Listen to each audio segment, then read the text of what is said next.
Hello, everybody. We are going to start our instructor-led webinar number 2 on THERMOS Trainer Certification Program. I would like to confirm if our panelists are here. Martin Holly, Paulo Sonvilla, are you connected?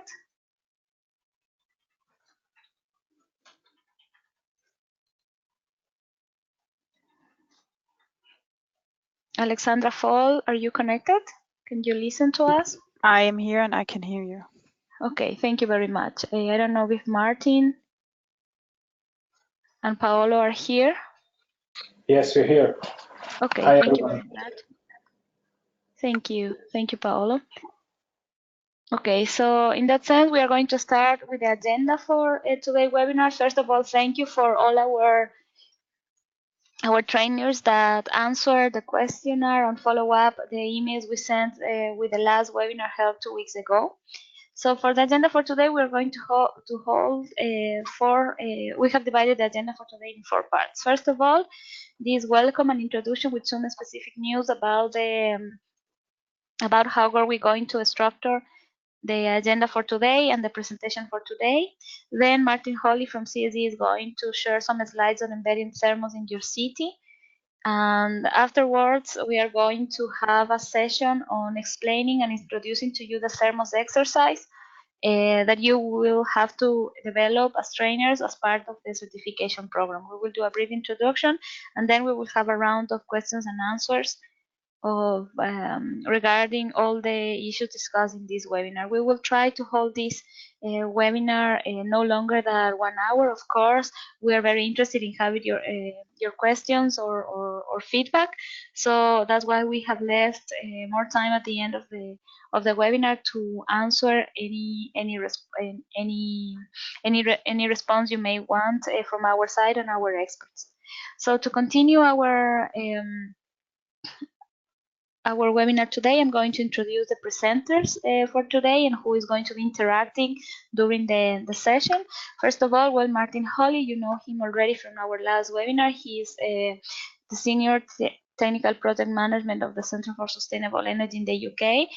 Martin is the project coordinator for THERMOS. He's also a THERMOS trainer, and he supports the development and delivery of the different training materials of THERMOS. Martin is going to do the introduction to the tool today, focusing on how to embed THERMOS in our cities. Then we will also have the presence of Paolo Sonvilla from CREARA. CREARA is one of the technical partners of the THERMOS project. Paolo is a senior manager of CREARA in Madrid, Spain. Apart from THERMOS and giving advice to several cities and organizations in Spain, also works in several countries of Europe. He also works in other European projects like Trust, EPC South, or PV Grid in the arena of sustainable energy development. On the other side, this is me, myself. You already know me. Some of you might have received several emails from me. I work at ICLEI, and I work in the THERMOS projects and other projects related to energy efficiency, sustainable energy, and climate change. So here we are, the three of us supporting you. We also have Alexandra Fall, our communications and stakeholder participation expert that is also in the call, that will be able to answer all the questions that you may have during the webinar. So now we are going to start. As I said before, please post your questions in the webinar chat or in the questions module of the webinar. So now I am going to send the control to Martin Holly to present. Martin, are you there?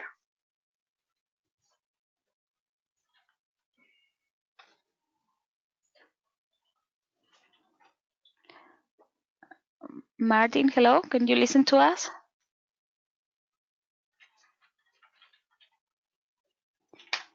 Yes, I think Martin is with us. Martin, we cannot listen to you. Can you unmute yourself?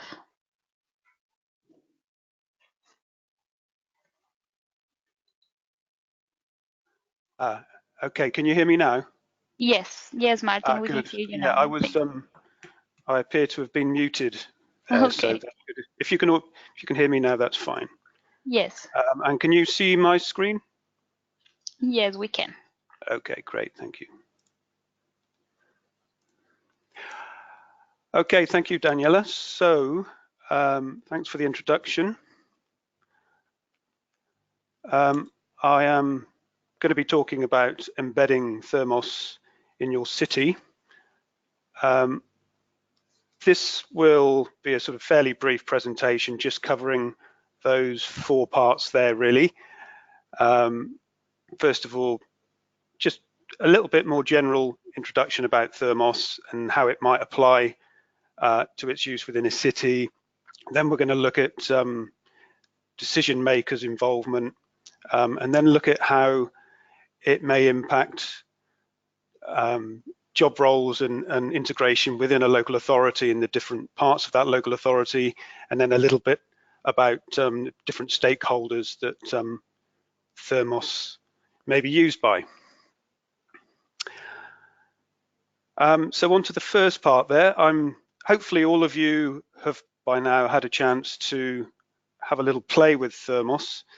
We had the webinar, the first one 2 weeks ago, where Tom, my colleague, introduced it. And as you know, the tool is now available online, and anyone can log on and have a look at it and have a play, use all its features at the moment. So hopefully you're all familiar with it. So taking a step back, really, and this relates to when we proposed this project, it seems a few years ago now. What was the need for it? You know, what was the driver that we thought was behind the need for a tool like THERMOS? We were aware that cities need to plan their thermal energy networks in a more consistent way than is currently being done or was currently being done. At the moment, it seems like there's many different methods used by many different consultants. There's not much consistency across that, and we then identified this need to try and introduce a tool which tries to pull all that together a little bit, which is very accessible to specifically local authorities, but other stakeholders as well. So the problems that we identified that local authorities were facing is that typically energy master planning and heat mapping studies, they're very expensive. There's also, I mean, certainly in the UK, there was limited capacity within the consultancy sector. The UK government actually has had a rolling scheme of supplying grants to local authorities to undertake these studies. So there was a lot of them going on and only a limited number of experienced consultants to undertake them. So there's a little bit of a capacity issue there. And of course, a lot of the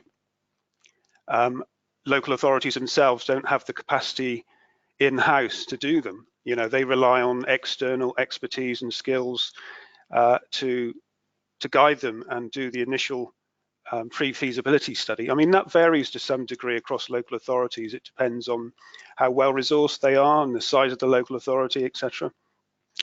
And yeah, as I said, there's just seems to be a lack of consistency of the methods that are used, which then makes kind of meta-analysis quite difficult. So, you know, when you're comparing all the different studies, say, you know, and the outputs, certainly across countries, maybe, you know, it might be a European project of looking at the ways things are done. And so there's different methods used, and this can create problems, makes that kind of high-level analysis quite difficult. So yeah, we came up with the idea of using THERMOS, a tool which hopefully addresses a lot of these issues. It's designed as a decision support tool for energy planners. We're using state-of-the-art algorithms and methods, certainly with regard to energy demand and mapping and optimisation. It's all packaged in a very, what we think is a very user-friendly, open source, web-based application. We think it's certainly tailored to the requirements of local authorities in their citywide energy planning. And crucially, it offers the opportunity to make studies a lot faster, rather than having to go back and forth to consultants to do the different iterations of studies.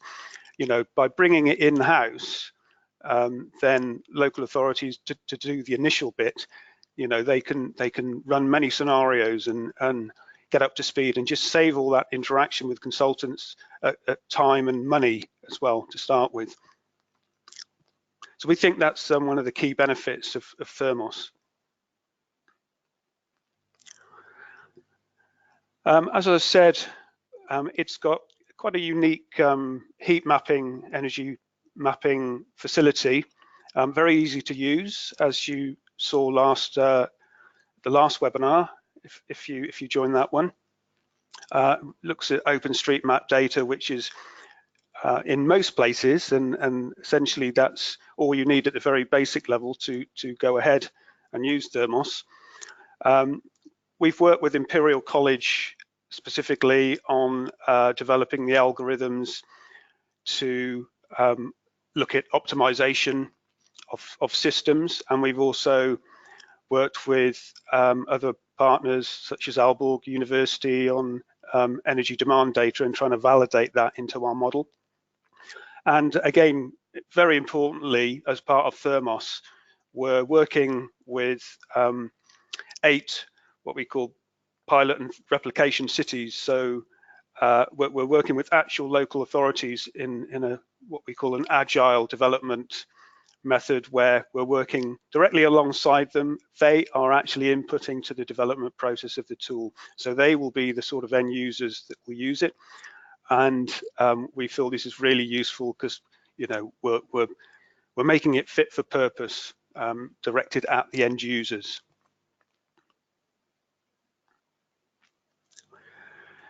So moving on to what do people need to do to prepare to adopt THERMOS. So it's all about having a bit of forethought on what kind of supportive environment would be needed to ensure that THERMOS is fully adopted and there's proper engagement. So it just takes a bit of preparation for this. And this is something that, as I say, we've been trialing with our pilot cities, and then again looking at lessons learned from that, and doing the same kind of process with our replication cities as well. So we talk about undertaking baseline replication assessment first, followed by a establishment of a local stakeholder liaison group, and then there's a training phase, followed by selection of a case study, and then getting that buy-in as well in parallel to that. So I'll look at these individually now briefly. The baseline replication assessment, this is really just to look at the situation wherever you're using THERMOS in the city or town where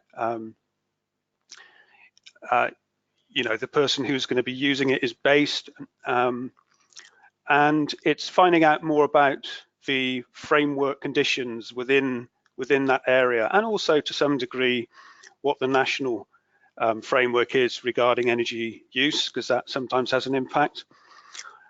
So this kind of thing looks at just heating and cooling across the city. You know, what's going on? Are there any existing networks? What kind of demands have we got? Also, what data is available? What's the target set in local policies? You know, how would district heating feature in that? Does it feature as yet? That kind of thing.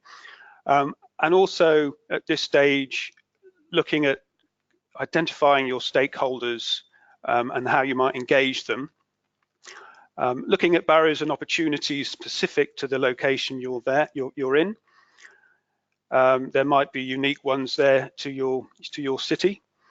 And just starting to think about a THERMOS case study to focus on a particular area which would be best suited to begin the analysis, you know, an area that maybe has been earmarked before as being potentially suitable for a heat network.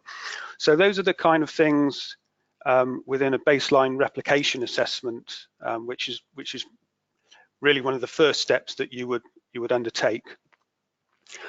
Then looking to establish a local stakeholder liaison group. Again, this is really key, just to get all the right people on board, whether that's within the local authority or beyond the local authority as well. Just get people engaged, get them in at an early stage and establish some sort of group, defined group of stakeholders that are aware of THERMOS, and they've got a number of advantages to do that. It can facilitate data collection across the city. It can promote capacity building, and you can introduce individuals with new skills and expertise as well. And it's a two-way process as well. Not only, you know, are you've got the opportunity to get data in from that group of people, but also you can communicate via that group of people, send out the right messages as well. There's a future module that we'll be doing as well. It's going to be pre-recorded, which is specifically more about stakeholder engagement. So yeah, keep a watching brief on that. So yeah, engaging trainers and rollout of training. So I mean, this really is what we're doing at the moment. We had a initial trainers program about a year ago that was more restricted to the partners of the project, but this one now, that this is webinar 2 of this program, it's looking at wider participants. So there's going to be this network of trainers who are familiar with THERMOS, and we're also recruiting ambassadors who are organizations with nominated individuals who can disseminate THERMOS. They can learn about THERMOS. They can go on this train the trainers program and just raise the awareness of THERMOS and add and help other people who want to take it up and who are interested in engaging. So there will be a network of people who know quite a lot about THERMOS, and so it's important to tap into that for any local authority or other stakeholder who wishes to adopt THERMOS going forward. You know, there's a lot of materials that we're producing which will help that. Things like, I mean, there's obviously publicity materials such as THERMOS Flyer, and there's a set of capacity modules which we produced last year. They're available on the website, and there's also an innovation catalog, series of training videos. Yeah, there's quite a suite of materials now that some of them still being completed, but they will be available for people to use in spreading the THERMOS word, so to speak. So the next part was just selecting an initial case study. So this ties in a little bit to one of the exercises that we'll be asking you to undertake as an option at the end of this webinar. So I won't say too much about that, but at the moment, just to say there's generally 4 use cases that THERMOS has been designed around to address, and you can see them there. Just things like whether you're looking in an existing network and you want to expand that, or whether you've got an existing energy source and you're looking at demand to meet to be served by that energy source, that kind of thing. But we'll talk a little bit more about that in a minute. So where does THERMOS fit? So this sequence here is typically the processes that people go through when they're looking at a heat mapping or energy master planning kind of study, looking at network options. going from heat mapping up through to commercialization. And we think that THERMOS can certainly help with those first three. It can, as I was saying, it can bring this in-house without recourse to consultants, or depending on the resources that you've got to put into this to learn about the program and use it. But yeah, heat mapping, energy master planning, and high-level feasibility as well. You know, all this can be done within THERMOS.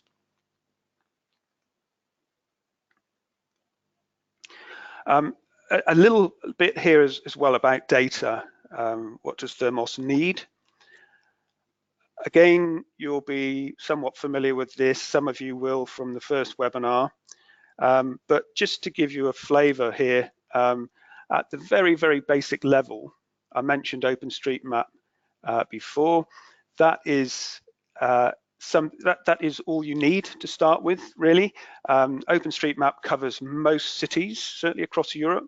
It's a little bit sporadic in places. It doesn't always include every building, but all that information is within THERMOS, and basically, as you saw 2 weeks ago, you can select an area and THERMOS does the rest. It will import all that information from OpenStreetMap and interpret it into polygons, which are buildings and roads and connections, etc., ready for you to start analyzing in THERMOS.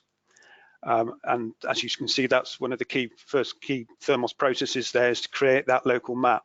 So on a very basic level, that's all you need once you've logged on, and you can produce a map using that information. Alongside that, we strongly recommend that LiDAR data is also introduced. Now, this describes building heights, and it's variable in terms of its availability. I think most big cities do have this information available, this data set. It's a data set that we at CSC would put in on request. It's not something at the moment that the user can do within THERMOS, but the thing with LiDAR is that it allows the program to calculate much better energy demand estimates, because it will then give an indication of the volume of the buildings, the form of them, rather than a kind of two-dimensional estimate. This then introduces a three-dimensional estimate, so you get more of a refined energy demand estimate. The next level of information is any local GIS sets you might have, and this is quite flexible in, you know, you don't have to use these because the program will estimate them or come up with defaults. But if you do have them, for example, you want to add polygons, buildings into your map, say for new development, you'll be looking at heat demands, potentially local real heat demands, which you want to introduce instead of the estimated ones from the program. You can upload those as well as energy benchmarks. So there's a range of GIS data sets that you can use, and there's a fairly flexible, user-friendly import procedure to do that, which we will be explaining in a future instructional video. And also, just to have a little bit of knowledge about some local variables such as heating degree days and any local costs that you might have. Again, the program assumes a set of defaults for these, but if you did want to change those, it's very easy to do so. It's all very transparent in that way. And then once you've created your map using some or all of that kind of data, you can then start configuring your network options and optimize the network under certain scenarios. So that just gives you a quick overview of what you actually need practically to start using THERMOS, apart from a computer which is connected to the internet, of course. And gathering political commitment. Obviously, a key point of just getting buy-in from the key people who need to make a decision on adopting THERMOS and make it work and truly embed it within the organization and enable it to influence policy as well. You know, we think that's key. Local targets, local plans and policies, and some examples there of the CAPs and CCAPs that some cities, a lot of cities are signed up to. So yeah, it has a real opportunity, it has a real potential to as a tool to help influence this by suggesting the best options for heat networks, which, as we know, have a lot of potential in reducing emissions for cities.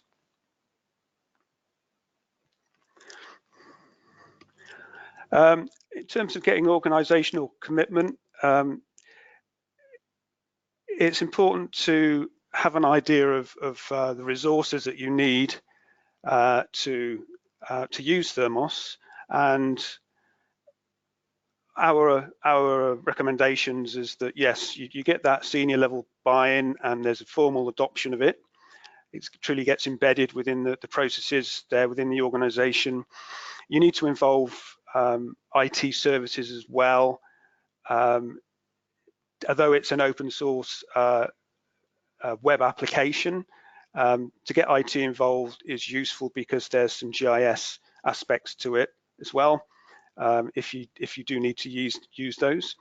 And also to have a kind of nominated owner of the tool who coordinates things, who knows about the tool, and who's familiar with it, and any updates, that kind of thing, just to have that role there with a bit of responsibility.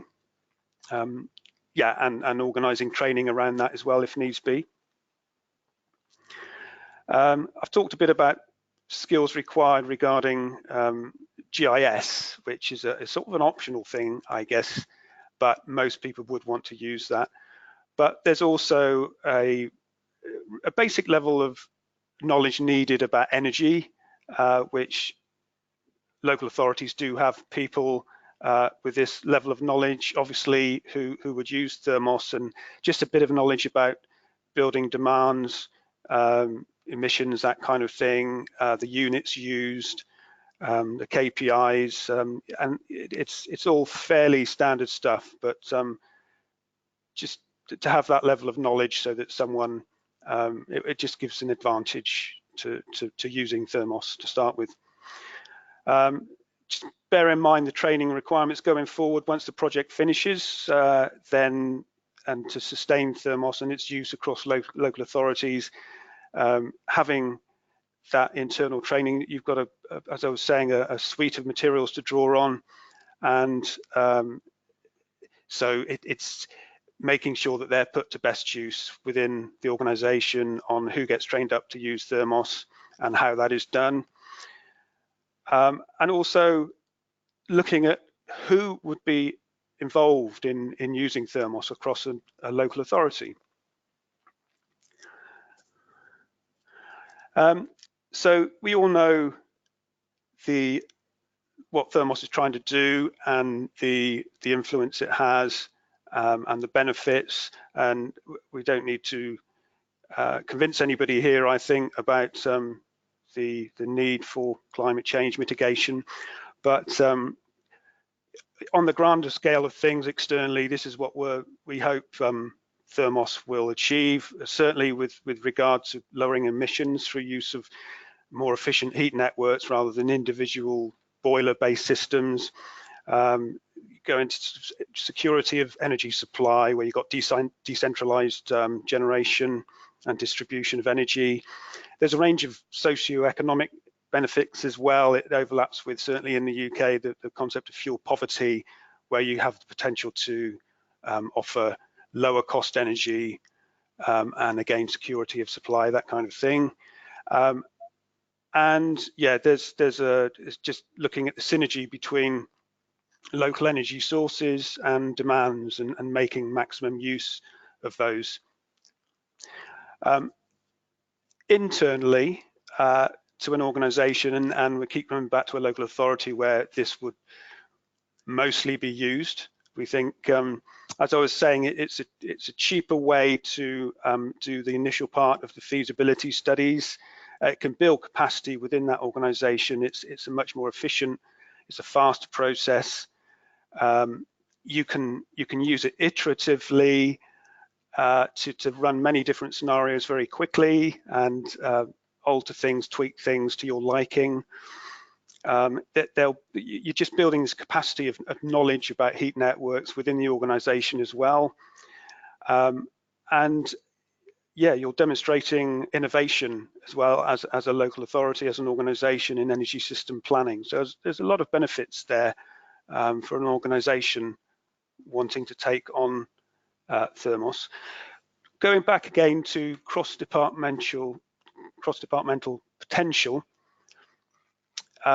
So this is thinking about, yeah, across a local authority who might be involved, and this is very dependent on the type of local authority, and they do vary a lot. Even, you know, in the UK, they vary a lot across local authorities, big ones, small ones. They have different types of teams. They have different resources within those teams. But the main thing here is to avoid that kind of isolated approach, or we call silo approach, where departments are working independently of each other. You've got to make sure that all the people that need to be involved are involved, and that the communication lines are open from the start. And so just a few examples of which departments might be involved. There's obviously spatial planning department, looking at the high level sort of strategic infrastructure that's needed.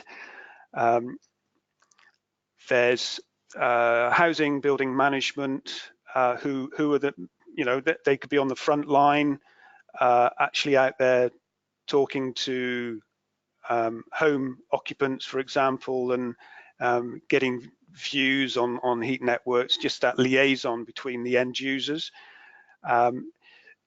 There's teams that are involved in sustainability and environmental protection. So, you know, they're interested in the sustainability aspects of THERMOS and what it can trigger, what it can achieve. A whole range of things there. Engineering, of course, when you're getting down to the detail of proposed pipe routes and costs as well, and the actual works that are needed, engineering works. There's energy management, which can be a department on its own in some cases as well. So they can help with knowing more about the energy faculties of a city. So where potential waste heat might be if you wanted to tap into existing energy sources. And also feeding back on demands, you know, that local knowledge about what the energy demands would be, not just annual demands, but, you know, looking at a profile of the demand over a year, what kind of time-based demand you'd be looking at, what kind of curve you might be considering. Waste and water management. They could be involved certainly as a potential heat source through anaerobic digestion plants or treatment of waste. You know, there's energy potential there, energy from waste plant systems. Economic development, that kind of relates back to the wider socio-economic benefits I was mentioning that would be realized through locating a heat network in a certain area. And of course, energy procurement, where you're comparing costs, existing energy costs, with those modeled by THERMOS.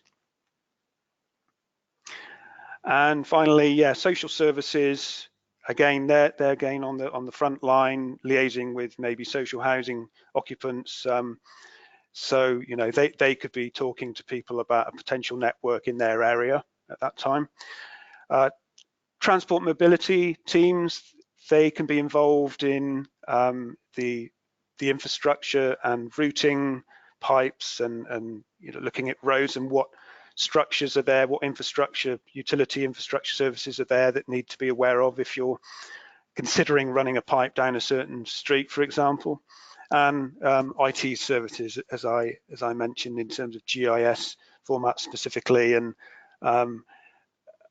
optimizing THERMOS in the sense of giving it the best possible local information to override the defaults. You get increased useful outputs in that sense, is where you can maximize the use of your local data. So yeah, THERMOS is open source. It's an open source tool. It facilitates multi-stakeholder use by a number of ways. This is kind of going over a little bit to what I've said before.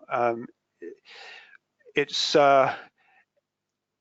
using common data sets wherever possible and making that flexible for the user to use their own data sets.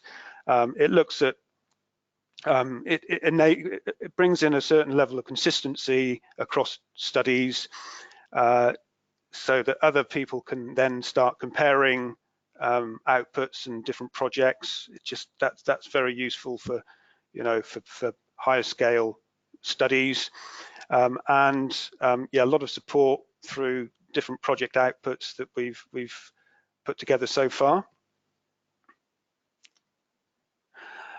It is not just for local authorities. There's a list of people who can potentially use it there, ranging from central government, civil servants, consultants can use it, could be utilities, community groups as well to some degree, who certainly in the UK, who can now be involved in the planning system through something called neighbourhood planning groups. It's something they could use to look at the potential in their own area. Others, public sector bodies, where you've got suitable heat demands, and also housing associations. So, there's a range of stakeholders that can end up using THERMOS and would find it useful. So that pretty much comes to the end of the presentation part of this webinar. Just to summarize very quickly what we've looked at. We've looked at how THERMOS can strategically plan networked energy systems more effectively and efficiently and more rapidly. It's a tool that has state-of-the-art algorithms and mapping facilities. It's open source, and it's very user-friendly, we hope. We've looked at ways to prepare for the adoption of THERMOS through a baseline replication assessment and forming a local stakeholder liaison group. It uses open source data as far as possible and allows local data to be used as far as possible as well, and makes that as easy as we can to have that facility to introduce that local data aspect. We've looked at the importance of getting that formal corporate buy-in and looking at the resources that are needed in order to adopt THERMOS. We looked at the benefits of THERMOS, both kind of higher level external benefits and more local internal benefits to an organization. We've also looked at the issues around cross-departmental collaboration to make sure that everyone who's involved or who should be involved is involved, and that there's a process there for keeping everyone up to speed and working as a big team. And yeah, and the last thing was to emphasize that it's very flexible. It's a tool that is there. It's a web-based tool that anybody can access. So although it was designed specifically for local authorities, it's a tool that many other organizations can use as well. So yeah, that wraps up the presentation. If I hand back over to Daniela, she'll be looking at any questions I think we might have received by now. Yes, Martin, thank you very much for your presentation. We have several questions from the audience. We have one specifically about, we have perceived that some of our trainers have explored the tool during these 2 weeks. So we have one question from Ana Cristina Alves, wanting to know if you can clarify how the definition of the heat demand days, HDD used in THERMOS, how was it defined?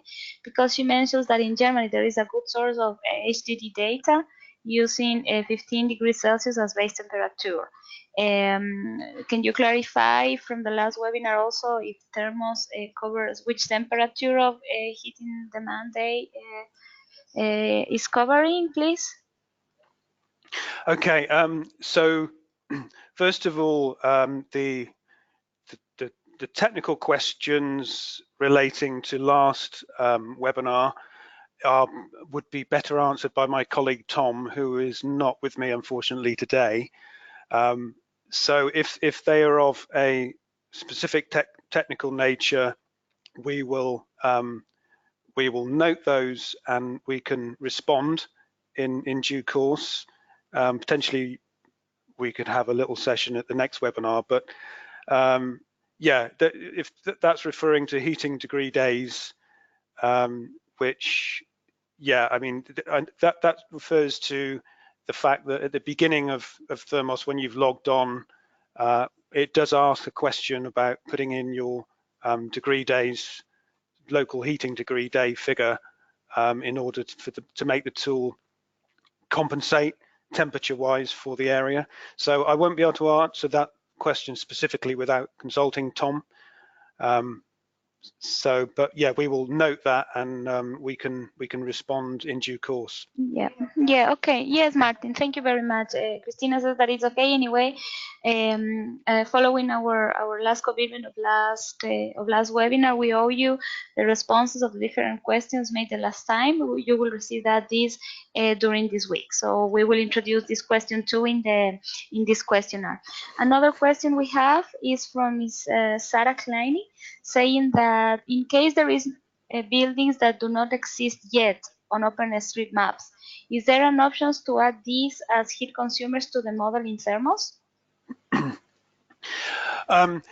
Yeah, this is something that we're currently working on at the moment. For the live tool that's available, you can add in connections manually directly on the map.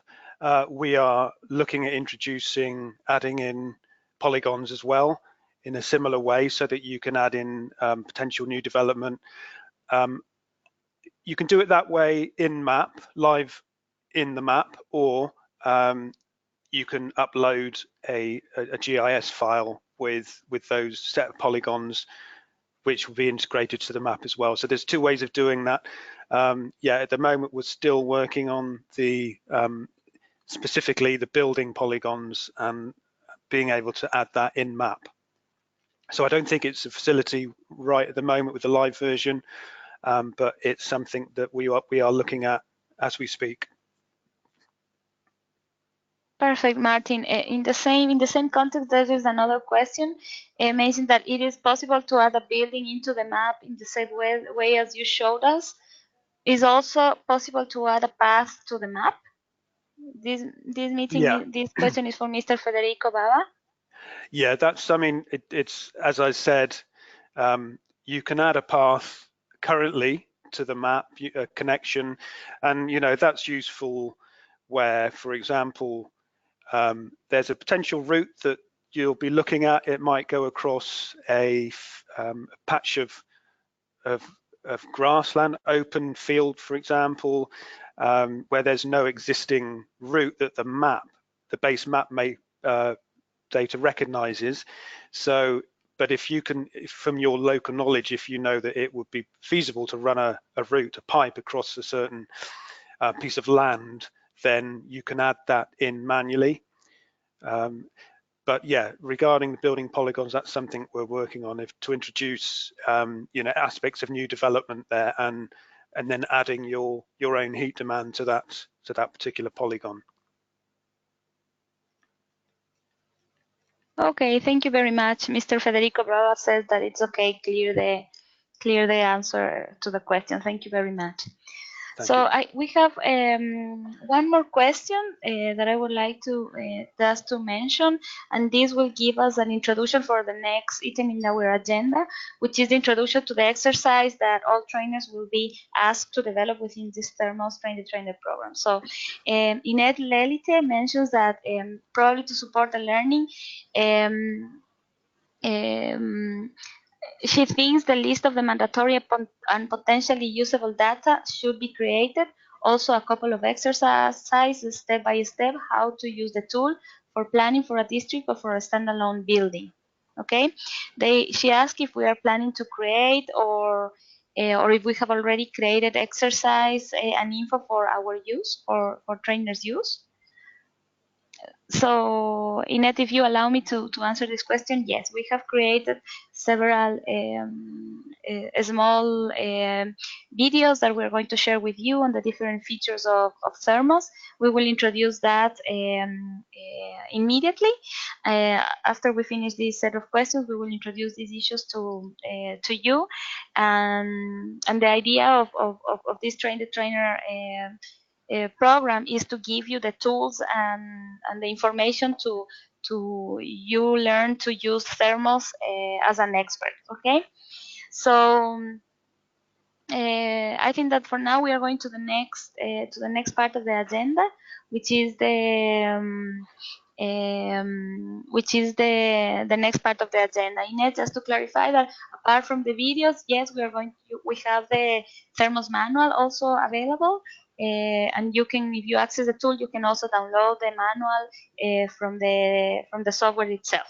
Okay, but anyway, any other feedback, we would be much great to have from our trainers in order to improve the training process. Okay, so now we are going to the next part of the agenda because this is a very important thing. We already mentioned to you that today we are going to share with you the exercise that we are going to do. All trainers will be invited to carry on, so I'm going to now present this in order for you to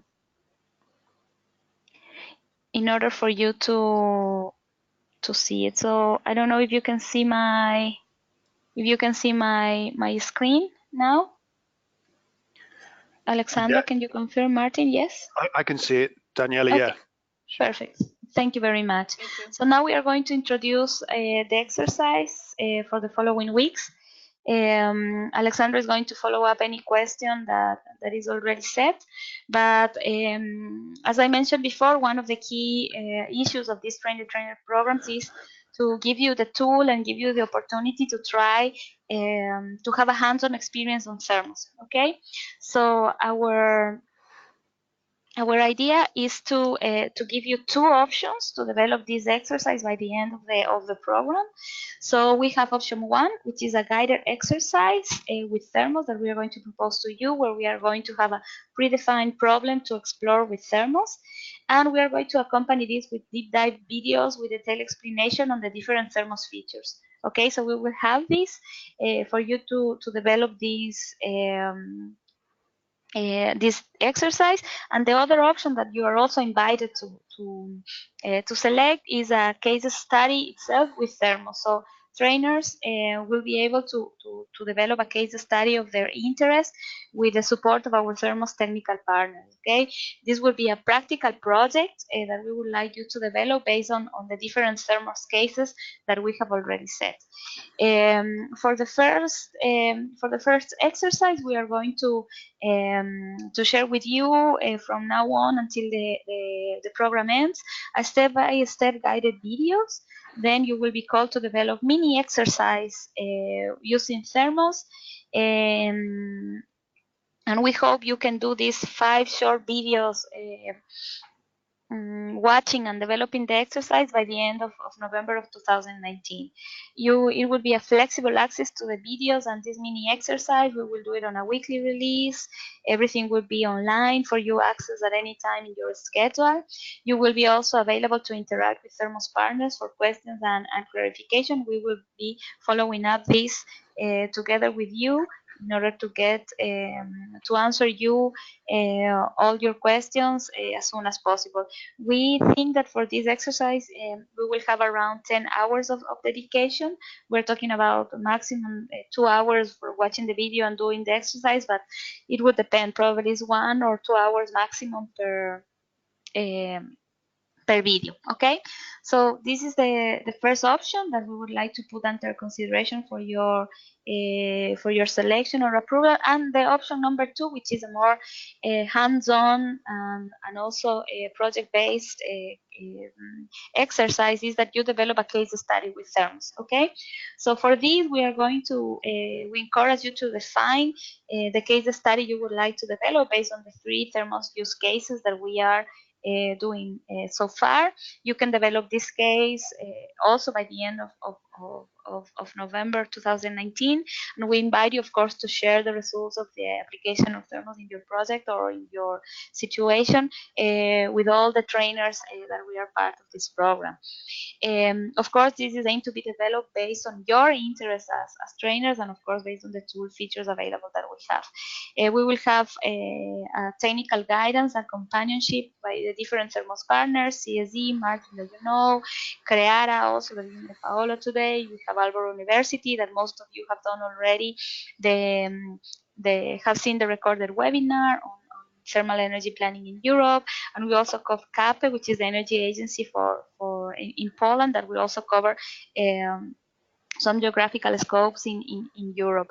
So for this case study, we think that we are going to have around 16 and 32 hours of dedication of your time, and it would depend, of course, on the type of the case study you would like to develop with us.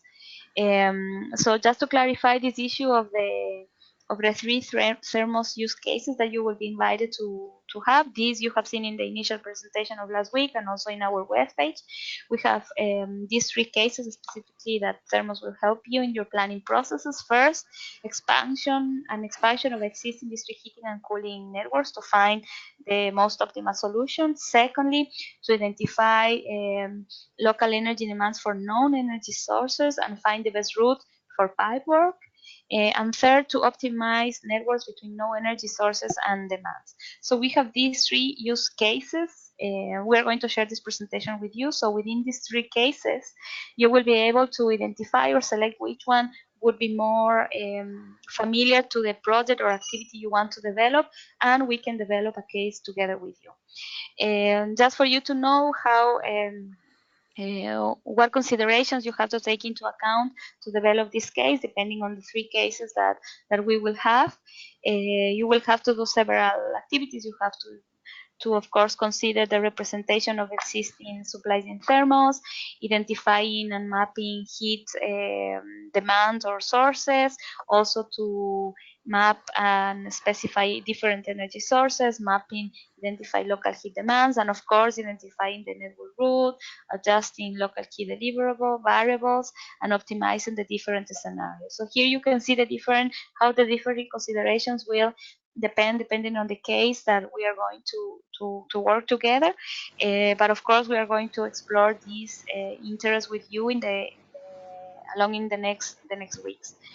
I don't know if you have any question now, Martin. I don't know if you want to clarify something about the 2 cases, or Paolo. So I was just going to,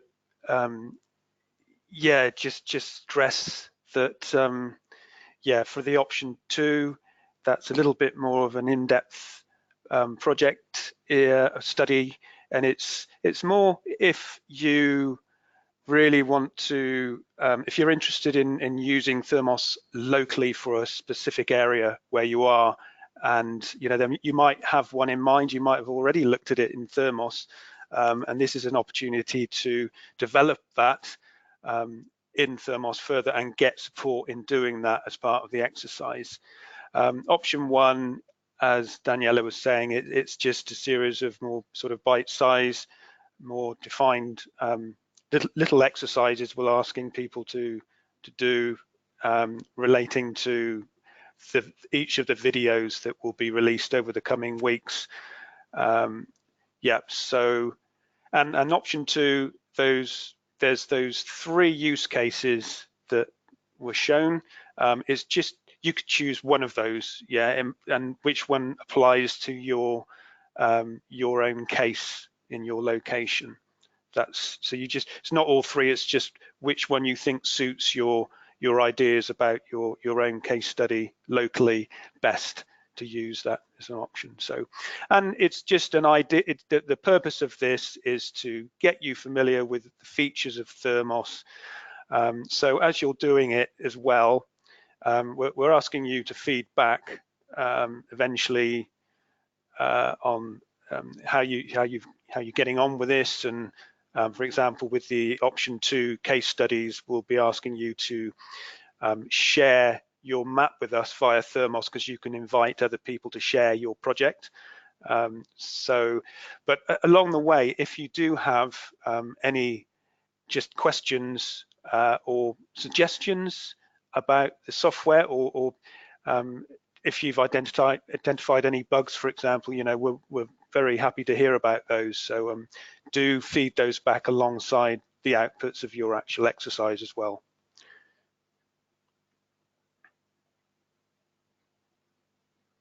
Okay, so I think that we have clarified the scope of the exercise. Please, we would like you to enjoy using THERMOS. That's why we have created these 2 types of exercise. So for the ones that want to do a deep dive, you will have option 2 to develop, but the ones that would like to explore more in detail the different key features of THERMOS, option 1 is also a good alternative for you. I don't know if we have any question. We have one question from Mary Young Ogin, that for developing the exercise, we can use, are trainers able to use their own sets and maps? Martin, I think yes, no? Their own data sets and maps. Yes, yeah, data absolutely. set, yeah. That's more applicable to option 2. Yeah, where you're using an area local to you that you know about, so it's a real area which, yeah, you've got some ideas about for a network. So yeah, that's by all means do that. Yeah, thank you very much, Martin. We have another question from Ana Cristina Alves, is by when do we need to decide this? That is a very good question. Thank you, Cristina, for raising it. Now, after we finish this webinar, by tomorrow you will receive the recorded version of this webinar, and we will send you an interest survey. Okay, we are going to share with you, of course, the slides, and you will be called to share with us some interests of developing the different case study that you would like, option 1 or option 2. And we hope that by the next webinar we will have all interests of the different training set, whether they want to develop option 1 or option 2. So we have 2 weeks from now. Remember that the next webinar is on October 22nd. So that is the deadline when we would like you all to decide which exercise you would like to develop. Okay. And Daniela, can I just say can I just add something else? Martin. Just to say that we mentioned about the 5 instructional videos that are related to option 1. They are also very useful in general if you're doing option 2, because each one looks at different aspects of THERMOS. So please take the opportunity to look at those as and when they are released for both exercises. But option 1 consists of a set of exercises which specifically relate to the topic of the video. But yeah, if you're doing option 2, feel free to look at the video, watch the videos as well, because they are instructional, and I think you'll gain a lot from them. Yes, Martin, thank you very much. So I think that we have no more questions by now. I know that probably during the week, and especially once we send all the information for you to evaluate which option you would be willing to take, we will of course come to you with the correct answers and advice in anything you want. Please trust on the THERMOS team, that we are here trying to make our THERMOS tool available to everybody. We invite you again to explore the tool. We send you in the last webinar all the materials. We send you the link for you to access to the tool. So hopefully you will be more familiarized with it by the next webinar. Okay, so we are going to finish, I think, the webinar for today in order to keep the time and be as sharp in 1 hour. So just to finalize, for the ones that are in Brussels next week or are planning to come to the Celsius Summit, THERMOS is going to have their European Inspire event in October 18. So please, if you would like to come to join us, please write us a message so we can help you in the registration process. Here you will also have the opportunity to see some examples of our cities that have already tried and applied THERMOS. For example, we will have Islington there. We will have a representative from CAPE. We will have ICLEI there also presenting how THERMOS is relevant not only for thermal planning but sustainable energy transitions too. So we invite you all to come to this Inspire event, and thank you for your attention. And we look forward to the next webinar, the last webinar, live webinar that we will have. And see you on October 22nd. So from now in 2 weeks' time. Thank you very much, Martin, Paolo, Alexandra. Thank you for your support, and thank to our trainers for connecting today. Have a nice week.